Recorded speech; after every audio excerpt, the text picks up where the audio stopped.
Good morning and welcome back to another episode of Board Shorts Kirby Smith. I'm Kirby Smith and I'm standing here with Mr. Richard Cronin, who is an author, historian of all of Central Florida. Good morning, sir. Good How morning. are you? Very excellent. So today is we're doing America 250, celebration of America's 250th birthday, Lake County, and we're doing the history of Lake County. Right. Today we're going to focus on Lake Eustis, Dora Canal, and Lake Dora. One, how they got their name, their significance of Central Florida and Lake County in itself, and how it helped it grow. So can you start off with Lake Eustis? Absolutely. Lake Eustis was named for General Abraham Eustis, who served in he was actually the main guy here, the general, during the Second Seminole Indian War. So he had come ashore in this area off of the St. Johns River up near Astor, and he created the pathway down to Fort Mason, which was at the very far north edge of Lake Eustis. And he mapped this area. He was a surveyor as well as a soldier. So he mapped the area, and when he mapped Lake Eustis, which was the largest area lake where he had come down from, he named it Lake Eustis for himself. And that was before the Dora Canal and all that happened, correct? Yes, that was that was in the 1840s. Okay, so General Eustis came down. As I understand it, the lake was named something completely different. Yes, a surveyor who actually, after the general drew this area sort of to scale, the surveyors came in, the government surveyors, and when they actually platted out the area, unknowingly, not knowing that it was Lake Eustis, he named it Lake Ellen Hawkins. So General Eustis came down, he mapped out Lake Eustis. You said that it was Fort Mason is up on the north lake or northeastern shore of Lake Eustis. Yes. Right. And then you had the town of Pendryville. That came along in 1879. Which was Eustis. Yes, it became Eustis. And became Eustis. So let's talk about the significance of Fort Mason, Pendryville, and how it turned into Eustis. Okay, at the time Fort Mason was established as a fortress in the Seminole Indian War, it was really actually about a mile or two north of the lake. And Eustis was working his way towards Lake Tohopawampa. And so this was the route he had taken. Then at a later date, in the early 1870s, the earliest settlers to this area, they came in and they established a town on the shore of Lake Eustis, and they named that town Fort Mason for the nearby fortress of Mason. Then around 1875, this area started catching the eye of settlers, really, and so Augustus Pendry came over this area, and he cleared the very first trees in the area of where downtown Eustis is now. And he built the Ocklawaha Hotel, named for the river that at that time, even the Dora Canal here was part of the Ocklawaha River. And so that was the very first settlement, Pendryville. He and a land agent by the name of John A. McDonald didn't get along real well, so Pendry left, and McDonald changed it to Lake Eustis and then the town of Eustis. Well, that's absolutely interesting. So you mentioned the Ocklawaha River. Right. And the Dora Canal.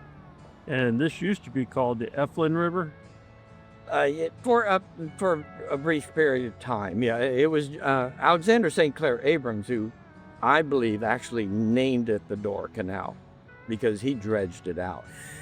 It was sort of a river because the only boats that could get through here prior to Alexander St. Clair Abrams dredging it were very small boats. It was like the Ocklawaha River. It was just grown over and infested.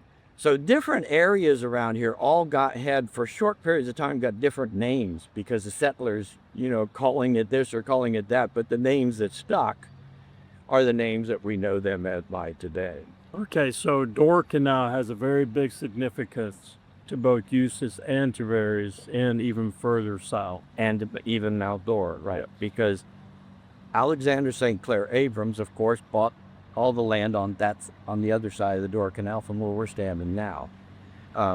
This actually was the dividing line of this point between Sumter County and Orange counties, until all of it in 1887 became Lake County. But prior to that, when Alexander St. Clair Abrams came, he bought the land over there, and he decided to establish his town, the downtown part of his town at Sperry's, on Lake Dora rather than Lake Eustis.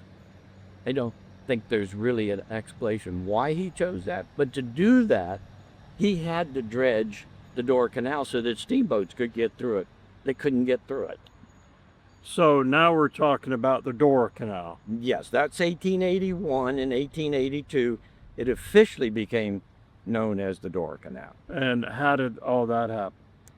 Well, as I said, it began with Alexander St. Clair Abrams wanting to build a town on the south shore of his property, which would be the north side of Lake Dora up here. And he could not get people to his town unless the steamboats could get through the Dora Canal. So he actually paid thousands of dollars to have the canal dredged so that people could, boats could get from Lake Eustis into Lake Dora. Which was the main mode of transportation back then, because other than that, it was either horse and buggy or just horse. Absolutely.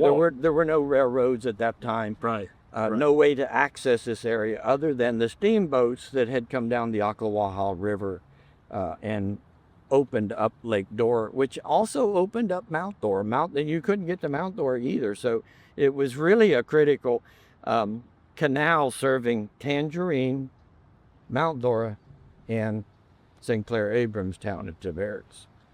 And when he was dredging this canal, you told me this just before we even started, and I didn't know this, and I think that I'm a pretty big history buff, but when St. Clair Abrams was dredging the canal, he found something pretty significant that was unexpected. Yes, and it was at the southern end of the canal here. It was reported in 1881 in the Savannah Daily News. You couldn't find it in Florida newspapers. You weren't, publishing a whole lot of stories at that time. But the Savannah Daily News reported that when they were digging the canal, they ran into a wall. Underwater wall that was causing Lake Dora to be 4 feet higher than Lake Eustis. And so when they started excavating that wall, they determined that it had been a man-made wall, and it was very deep, and it was very well constructed. The conclusion that they came to was that it was a submerged city, that it actually had one time had been surfaced, but it sank. And that sinking caused a blockage between the Lake Eustis and Mount Dora, which in turn made it difficult for the steamboats to get through until they cleared out that wall. While they were excavating it, they even found several utensils and Indian remnants. So they believed what they have found was an actual sunken city from many, many, many hundreds of years earlier. It was not really determined. They didn't have the technology, I guess, or the interest at that time to bring in today the canal dredging would have stopped. Right. And maybe for years. Right. While they deterred. But at that time, this thing was in their way, so they got it out of the way. Lake Dora drained. A lot of new property was actually established on the shores of Lake Dora because of that. And more importantly for Alexander St. Clair Abrams, steamboats started running and on May 30th of 1882, they had a celebration on the shore of Lake Dora that the canal had finally been completed. And we are talking history of lakes, and we mentioned how Lake Eustis got named. Let's talk about Lake Dora. How did Lake Dora get named? All right, the traditional thought is that it was named for Dora Drawdy, who had been supposedly an early settler in the area of Tangerine, who helped out and fed the surveyors who were working at the time. When I did all my research, there was there were historians who always questioned it because there was never any proof that they were able to establish it. But in my researching, I had genealogy, and so I found that one of the surveyors who worked on surveying Lake Dora as early as 1846 was the name of Charles Tracy. And Charles Tracy interrupted his survey work in November of, I believe it was 1846. He stopped surveying to go back to Jacksonville to get married. And then he came back and finished up his surveyor work.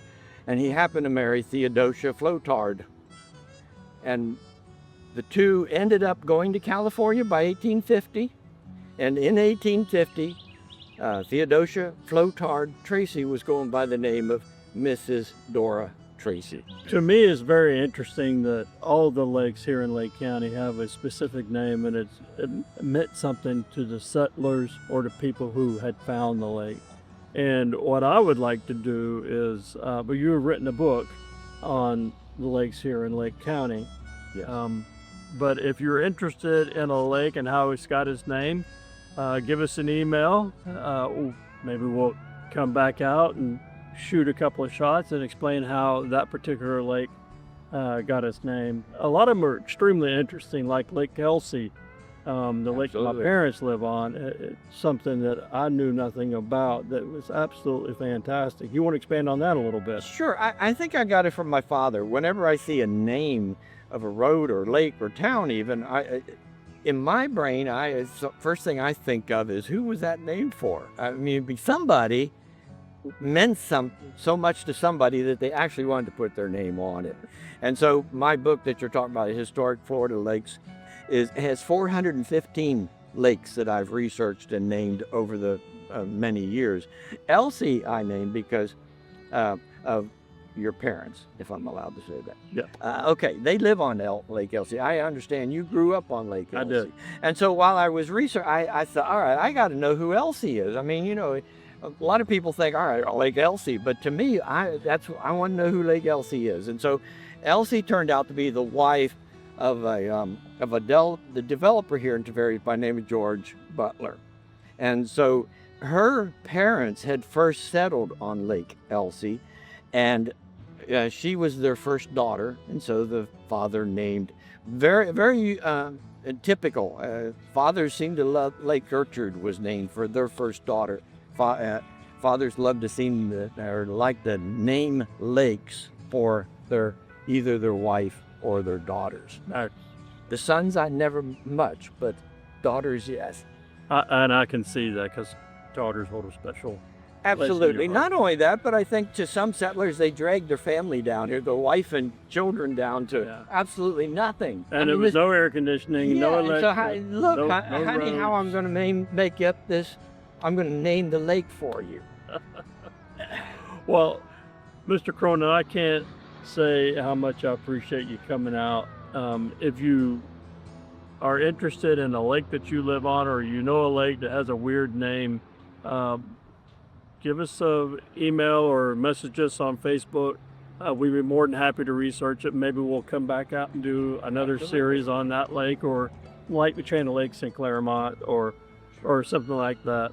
But the most important thing is all of these lakes have beautiful nature. They're a surreal, integral part of Lake County. Lake County wouldn't be Lake County without all the lakes, not only because of the lakes, but because of the transportation mode that it provided during the 1800s. Right. Well, thank you very much again for your time. I certainly appreciate it.